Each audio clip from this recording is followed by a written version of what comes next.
Olá pessoal, então bem-vindo aqui à parte prática, né, do curso Cultivo do Maracujá na Agricultura Familiar. Normalmente numa situação ideal a gente teria que levar vocês a campo para a gente mostrar um pouco dos aspectos práticos da cultura. Não podendo fazer isso por causa da pandemia, né, o que a gente pode fazer de melhor é mostrar o campo para vocês aqui e tentar identificar alguns aspectos práticos dessa questão dessa cultura. Então a gente está aqui no município de Guiricema, tá? Essa aqui é uma lavoura de segundo ano, ela já deu a sua safra principal e agora ela dá a sua segunda safra, que como provavelmente vocês já viram anteriormente, né, é uma safra que precisa de muito mais cuidado, precisa de muito mais atenção, onde você vai colher um fruto ali de menor valor agregado, porque a qualidade desse fruto vai ser menor, tanto em casca como em tamanho, ou seja, em produção. Mas é possível, ainda é viável fazer uma colheita de segundo ano, porque você já instalou toda a área, a cultura já está instalada, você provavelmente já instalou toda a irrigação, então não há necessidade de você colher apenas um ano e retirar ali a lavoura no segundo ano. Você pode fazer mais de uma colheita na mesma lavoura de maracujá. Mas o que é interessante trabalhar nessa lavoura são as questões dos aspectos do que você vai ter ali de problemas, né? Então você vai ter mais problema com doenças, você vai ter mais problemas com morte prematura de plantas, você vai ter mais problema com abortamento floral. Isso tudo tem um custo, isso tudo tem que ser mensurado. Então já fica aí o primeiro aspecto prático, né? Quantas colheitas eu posso fazer, né? Quantos anos eu posso trabalhar com uma lavoura de maracujá? Bom, a resposta é depende. Se você estiver numa área onde você tem um bom solo, você tem pouca incidência ali de pragas e doenças, você pode trabalhar até com 3 colheitas na cultura do maracujá, fazendo ali o manejo correto. Wendel, eu não consigo, eu estou trabalhando aqui nessa região mesmo que a gente está num topo de morro, então é uma região que venta muito, não era usada para lavoura, mas mesmo assim a gente teve bastante problema aqui nesse lugar com incidência aí de pragas e doenças. Logo mais eu vou estar mostrando algumas para vocês. Então numa lavoura como essa o interessante é trabalhar 2 anos, né? Se você trabalha mais do que isso, aí você acaba desperdiçando tempo, que tempo também é um recurso limitado, e dinheiro numa lavoura que não vai te dar o retorno financeiro ideal.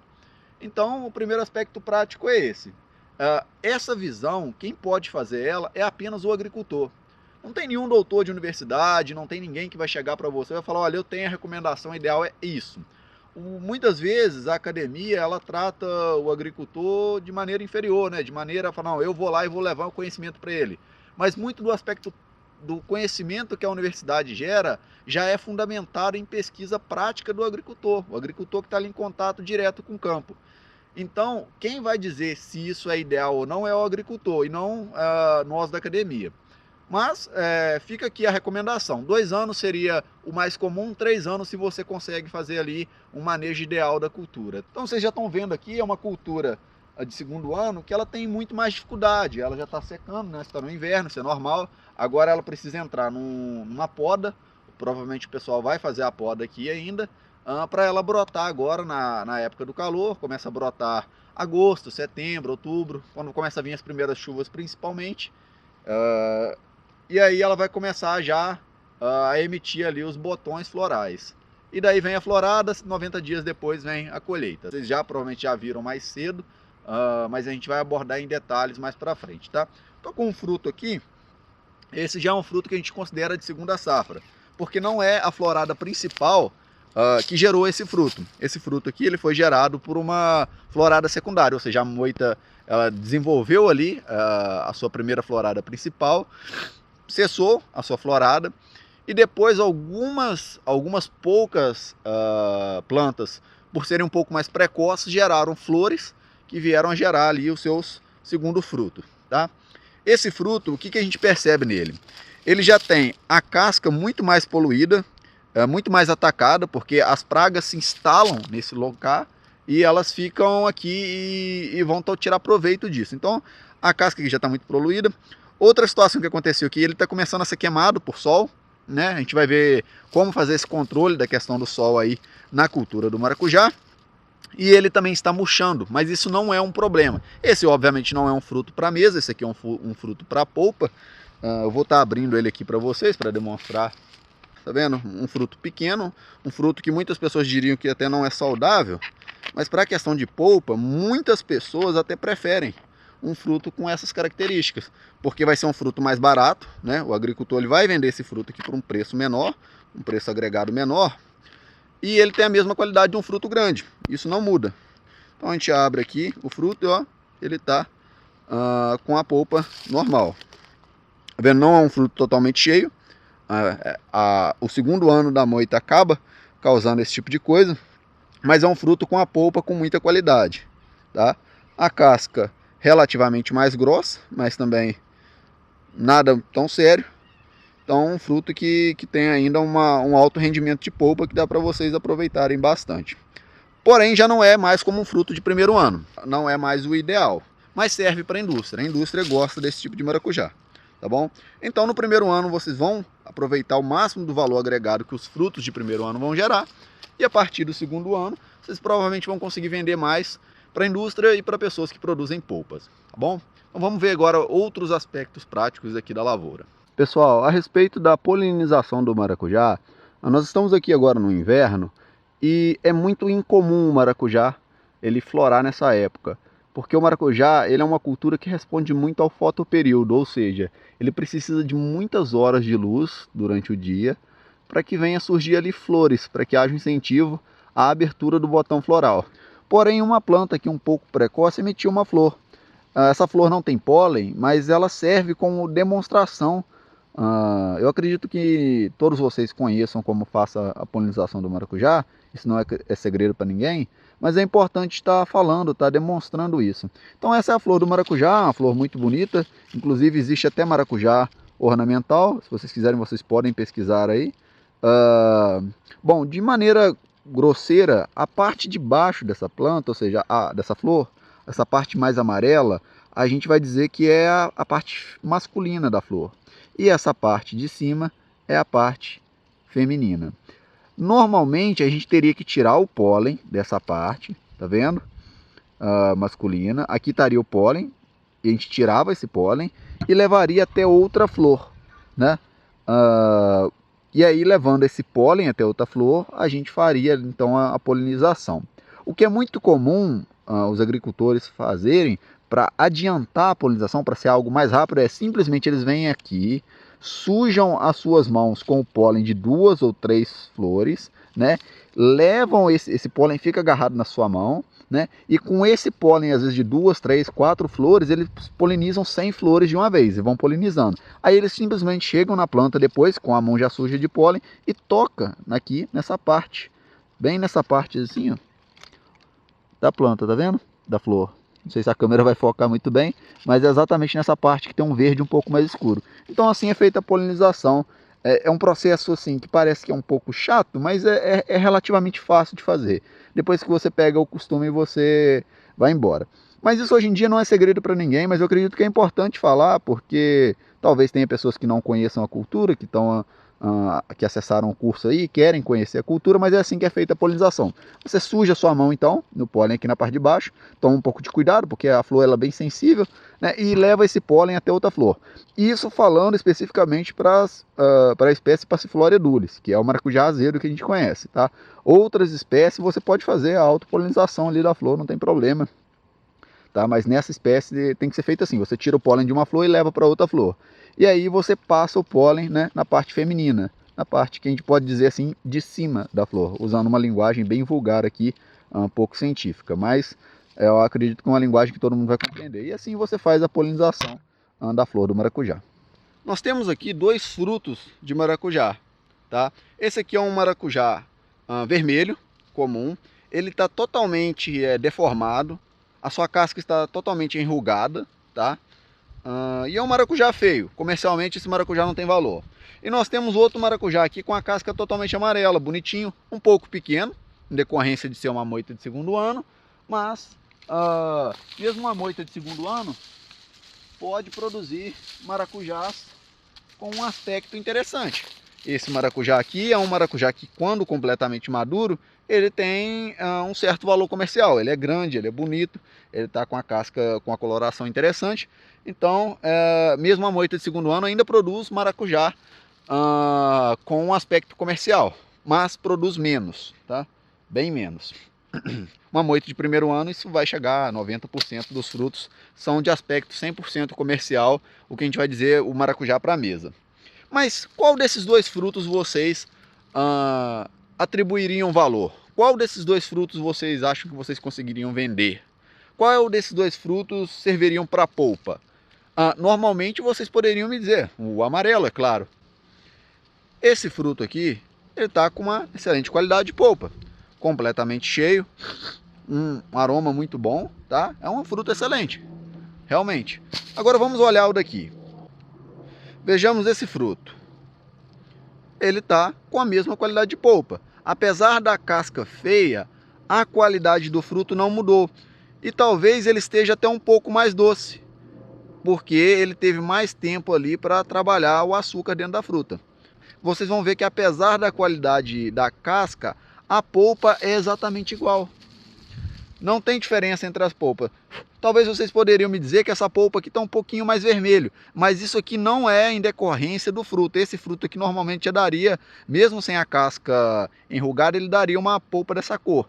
Esse fruto aqui está com a polpa um pouco mais vermelha, decorrência natural do ser um fruto selecionado com essa cor de polpa mesmo. Mas se vocês olharem bem, a quantidade e o peso dos dois frutos é igual. Então, o produtor, quando ele vai produzir o maracujá para vender para polpa, ele não pode jogar fora esse tipo de maracujá.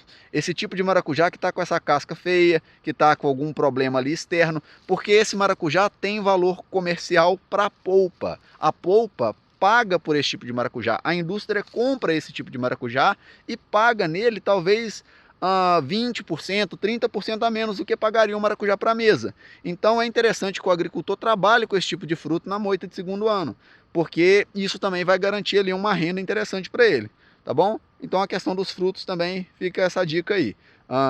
Dá para trabalhar com frutos feios, frutos queimados de sol, frutos com a casca enrugada, porque eles são exatamente iguais aos frutos bonitos. Isso não muda, independente do tipo de maracujá que você vai estar trabalhando ali. Vocês estão vendo uma planta no solo normal, ela cresceu. Então vocês têm que ver, ó, ela tem algumas marcas.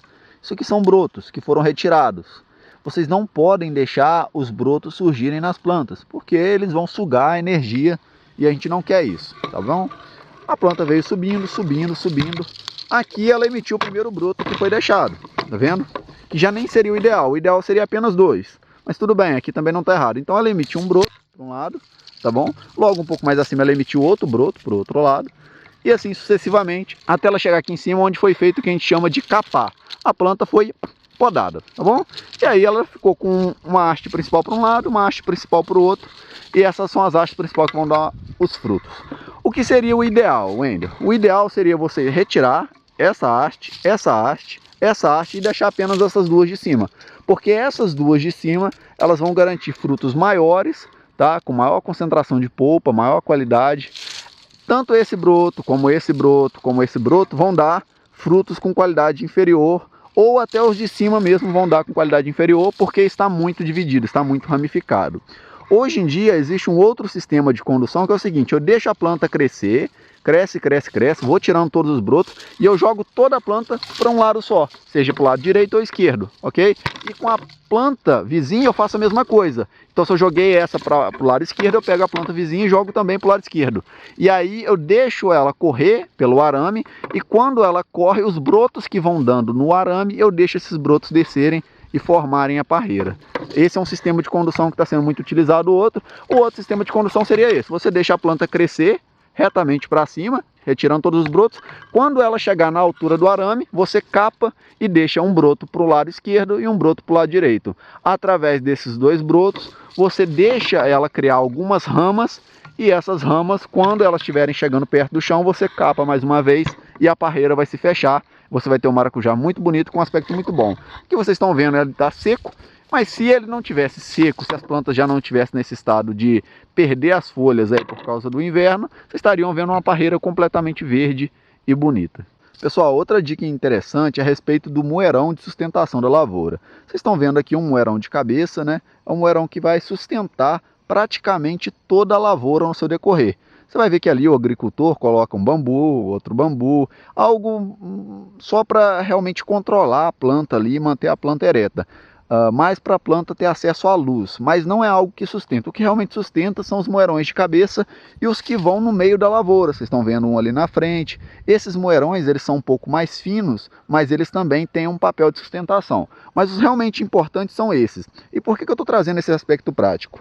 Vocês vão ver que se, por exemplo, eu cortasse esse arame aqui, a lavoura ia cair inteira para lá. Talvez não nessa época, pelo fato de que a lavoura não tem frutos e está com pouca folha. Mas se estivesse num período chuvoso, onde a lavoura estaria toda folhada, coberta de frutos, talvez até molhada pelo peso de alguma chuva, se eu cortasse, caía tudo, ia quebrar todos os moerões. Eles não dão conta de sustentar. É importante que na cabeça de cada parreira vai ficar um moerão forte de sustentação.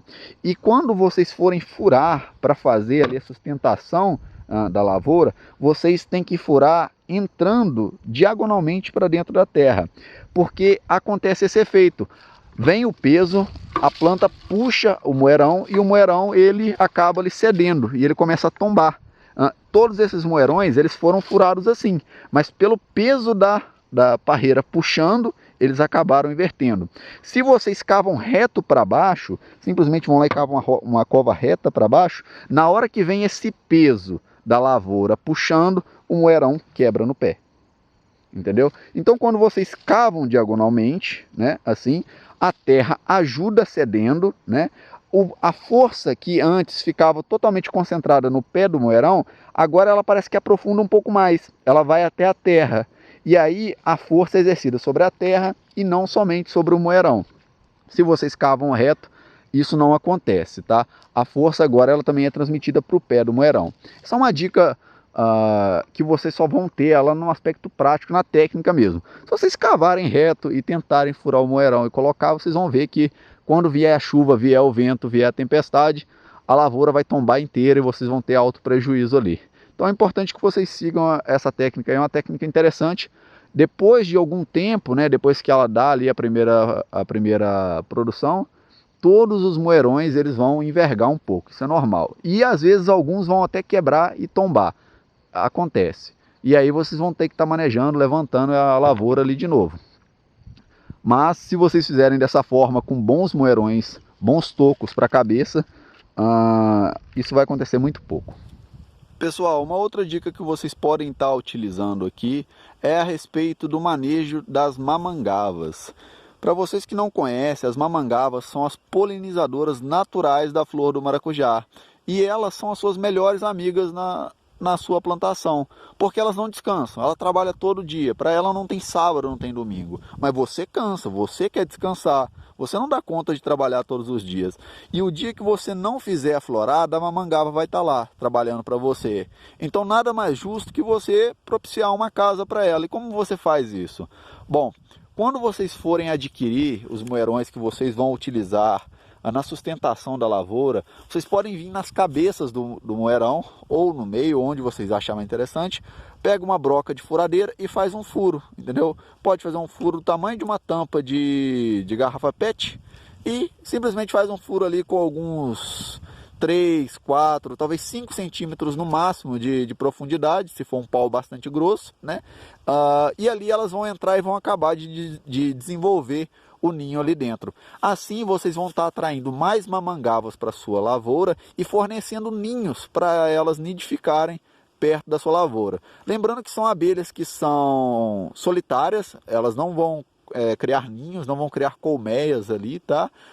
Elas não são abelhas agressivas, mas se você furar ali um lugar para elas, se chegar e dar uns tapas assim no poste, elas podem sair te atacar. E dói, e ela não deixa o ferrão. Ela vai te ferroar uma vez, vai te ferroar duas, vai te ferroar três e dói. Então, o que eu deixo de conselho para vocês é: tenham elas em sua lavoura, trabalhem com elas, sejam amigo delas, mas não enche o saco das mamangavas. A mamangava está ali polinizando uma flor, deixa a flor para ela. Ela com certeza ela vai fazer um trabalho muito melhor do que você, tá? Então, esse é o conselho que eu dou para vocês. Abram espaços nas suas lavouras para mamangavas. Então, pessoal, vocês estão vendo aqui a questão das mamangavas que eu falei com vocês, tá vendo? Elas fazem alguns buracos nos tocos e aqui mesmo elas vão nidificar. Tá? Então, se vocês puderem adiantar esse processo com furadeiras, elas vão estar fazendo a polinização para vocês. Tá? Lógico, isso seria o mundo ideal. Não sendo possível, também não tem problema. Elas vão vindo e nidificando aos poucos nos principais tocos aí. Bom, pessoal, vocês estão vendo aqui também a questão da lavoura na cabeceira de morro. E esse aqui é um bom exemplo de onde não estabeleceu uma lavoura. O maracujá, ele não gosta de vento. O maracujá, ele é uma cultura que muitas vezes ele é trazido em conjunto com outras culturas que vão quebrar o vento ali para ele. Em lugares de vargem, muitas vezes o pessoal vai associar com cana-de-açúcar. Planta cana-de-açúcar em volta e coloca a lavoura de maracujá no meio. E funciona muito bem. Então, evitar plantar o maracujá em locais que tenham muito vento. Mas vocês poderiam me perguntar, Wendel, então quais são os principais aspectos de dificuldades para a produção do maracujá? E eu teria alguns fatores aqui para enumerar para vocês, tá? Bom, as principais dificuldades que vocês vão encontrar na produção do maracujá são em relação ao plantio, são a questão a você estruturar o ambiente onde você vai produzir. Lembrando que tudo que você utilizar numa moita de maracujá, você pode utilizar de novo quando você for reformular a sua lavoura, né? E também você vai ter ali algumas dificuldades em relação ao manejo de algumas doenças. Bom, pessoal, acabou ali a bateria da câmera, então vai ter que ser assim na raça mesmo. Vocês estão vendo aqui, a lavoura ela tem que ser conduzida. Você precisa colocar um moerão para sustentar, vocês precisam do arame, então vocês precisam de um certo trabalho braçal. Outro problema muito comum é a abelha apis ou abelha cachorro. A abelha cachorro ela é pior do que a abelha apis porque ela literalmente ela come a flor do maracujá, ela destrói a flor. A abelha apis ela só vem para saquear o pólen e o néctar, né? Mas são um grave problema porque no caso da abelha apis ela chega muito rápido na lavoura, antes da flor abrir, ela já está ali tentando abrir a flor, e em questão de 1 a 2 horas ela destrói completamente o pólen da lavoura, não tem mais pólen. Então você tem que chegar logo cedo quando as flores abrem, sujar bem a sua mão de pólen, e muitas vezes quando você for terminar de polinizar a lavoura, você já nem está polinizando mais com o pólen que as flores te fornecem, mas com o pólen que sobrou na sua mão, entendeu? Das primeiras flores que você teve contato ali, tá bom? Colher mais um frutinho aqui, levar para casa para tomar um suquinho mais tarde.